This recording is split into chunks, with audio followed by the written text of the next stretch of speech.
I'm Dr. Douglas Galasco. I'm a neurologist and a professor in the Department of Neurosciences at University of California, San Diego. I see patients at the Memory Disorders Clinic at UCSD, and I'm involved in research at the Charlie Marcos Alzheimer's Disease Research Center. The Alzheimer's Project Clinical Roundtable drew together clinicians from a number of different practice settings, including an academic medical center such as the one I work at, as well as other types of practices throughout the county.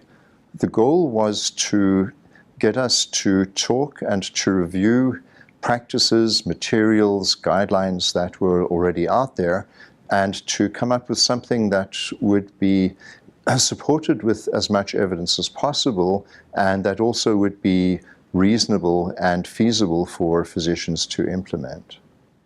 So we broke down the process of trying to come up with a diagnosis and a plan for somebody who has memory disorders into a number of stages.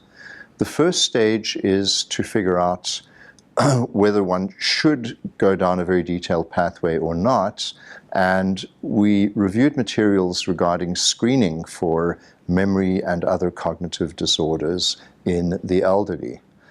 There's a large literature that covers this, and while there isn't universal agreement, we were able to review materials and decide that there were reasonable practices and a reasonable guideline that we could come up with, where a physician faced with an elderly individual could relatively rapidly determine whether they have significant memory symptoms or not, and carry out an efficient screen that might allow them to either be able to reassure the patient or to decide that it was necessary to evaluate things in more depth. To evaluate instruments, we did a literature review based on a survey of publications available in PubMed. We also wanted to come up with instruments that would be relatively brief, well-known, and if possible would have translated versions or would be easy to translate, particularly into Spanish. We also wanted to have instruments where there were cutoffs available from studies across diverse practices. So the first part of screening is trying to determine who to screen.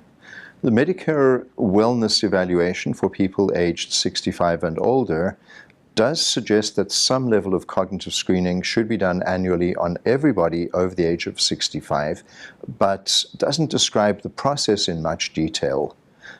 We decided to come up with a process that would apply to people where there was some concern that there perhaps were troubling symptoms of memory or other cognitive decline present.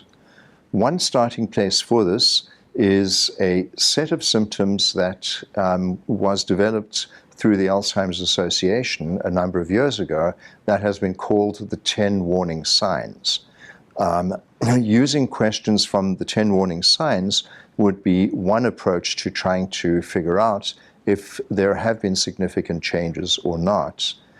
In general, in determining a history of cognitive decline, it is also best practices to be able to interview an informant wherever possible, because sometimes people who are undergoing significant memory loss and maybe in the earliest stages of a process like Alzheimer's disease may either be in denial or may in fact not be able to describe their memory loss in sufficient detail. So some of the questions that are in the 10 warning signs relate to memory loss that disrupts daily life. So some practical types of questions to ask about are whether somebody can remember conversations after they've heard them. Can they remember the news? Can they remember appointments and plans? Do they repeat themselves in conversation? All of those would be significant kinds of memory changes that would merit screening at the very least. Another area that can raise concerns is when there are changes in planning, judgment, and problem solving. So, for example, is somebody able to remember a series of appointments in advance? Are they able to go on a shopping trip and pick up everything that they need? Are they able to pay the bills on time? Are they able to manage all of their medications appropriately? These would be examples of the types of symptoms to inquire about, or the types of things to listen to if a patient and their informant come into a clinic visit, and these are the types of symptoms that the informant relates. So the Alzheimer Clinical Roundtable developed a screening algorithm. It took about 2 years to really review everything and to come to consensus about the best way to do this. And lots of input from geriatric physicians, internal medicine, psychiatry, psychology, neuropsychology, and neurology, of course. And we have this algorithm that you'll see on your screen, and it really begins just with a reminder to you of the 10 warning signs that may accompany Alzheimer's disease, and you can see them on your screen. And you may key into this by listening to the patient's complaint, or the person sitting next to them, that spouse or significant other, really indicating what the issues are, and then you may probe a little bit. For instance, example would be, you may ask, are you having any difficulty now doing your bills and banking? That's an executive function kind of thing. Are you forgetful? Are you forgetting appointments or other important things? You know, it's one thing to forget where you put your keys. That happens to me all the time.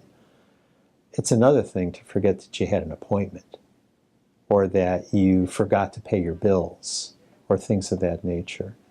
So you might delve into these other warning signs a little bit more depending upon what you're hearing or what you're observing yourself. And then I want to just also point out that the screening visit, it can be part of a general physical exam once a year, that general screening exam that I think Medicare will pay for now. And you can incorporate this very easily. So you want to take that little history to begin with. Have there been changes in cognition? Are you hearing that? Are you seeing that? And then ask in some fashion about those 10 warning signs. You also want to assess for red flag conditions, so-called red flags, such as things have been getting a lot worse really fast. So if progression is occurring in less than a 6-month interval or so, then that would be a red flag for us.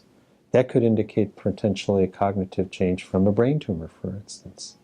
Because Alzheimer's, although it can progress rapidly, generally doesn't. It's a slow process. Have there actually been any recent sudden changes in the patient that might suggest maybe a vascular cause of dementia coming on, like strokes? And are they young? Young onset is a little bit more of a concern for us, and anybody under the age of 65 would be considered a young onset for Alzheimer's disease. And those kinds of red flags probably should indicate more urgency for evaluation to occur, and possibly even referral. And then you would do your cognitive screen. Your cognitive screen is very simple. What we're recommending here is, well, in addition to assessing for the red flags that I just mentioned, but also really just doing the mini-cog test, which is a very simple test. It takes only a few minutes to perform. You could do it yourself, the physician, nurse practitioner, PA. You could even have a trained medical assistant do it. Optimally, you may also want to perform some additional testing. It's not necessary, but it is optimal to look at screening for depression. or screening for the caregiver themselves to see, or the person that comes with them, to see whether or not they have other, they've noticed other things. So if a person passes the mini-cog test, plus or minus the other things, you would just reassure them, and you may want to then retest them, and maybe in a 6-month interval or so, the next time you see them, maybe 12 months, or sooner if they continue to have worsening changes. So the obvious thing would be to just let them know you've passed. I think you're just experiencing normal aging, or you're worried well, or maybe you have anxiety. But let's keep an eye on this, and I'll just redo this test in 6 months or a year. And you call me, or have your family, call if things seem to be going in the wrong direction. But we don't really need to do much right now. So that reassurance of patient and family is critical, because patients can often relax, and those that are really the true worried well will no longer worry and be reassured by that. And you haven't ordered any unnecessary tests or caused unnecessary discomfort by blood tests or things of that nature. But if you fail the cognitive screening test, then you need to assess for reversible, easily reversible factors. So have you noticed the patient to be depressed? Have you done the extra screening for that? There's a test called a PHQ-2 that might be useful for that. Do they have evidence of alcohol or substance abuse that might need to be counseled and treated? Do they have any other uncontrolled illness or infections or anything of that nature, or metabolic disturbances or things of that nature going on? So if they fail the screening test, you assess for these reversible factors, you do order some blood work, and you check for substance abuse, alcohol abuse, or other illness right at that point. But notice, I have not recommended yet that you do more sophisticated things like MRIs or CAT scans. At this point, you're still screening the patient and trying to decide, do I need to go into a full evaluation or not? So the screening, blood work, assessing for reversible factors, fairly easy for primary care to be able to assess in the office environment in just a few minutes. Substance abuse, metabolic problems, and things of that nature, depression, treat, and see whether or not they are reversible or not. And that might be another few visits down the line while you're treating depression, or looking at the medical aspects, or treating undiagnosed or recently diagnosed thyroid disease or B12 deficiency or metabolic disturbances. And if they do reverse, then you're fine. Patient's okay, patient gets better, you don't have the worry of these other things going on like Alzheimer's disease. But if they don't improve after treating reversible factors, or there are no reversible factors, then you must proceed to the evaluation of the patient, a more complete and full evaluation of the cognitive issue that they're complaining about or has been noticed. If they have significant depression and they have not responded to antidepressant medications, that would be also an indication for referral to psychiatry or psychology for treatment if that's severe.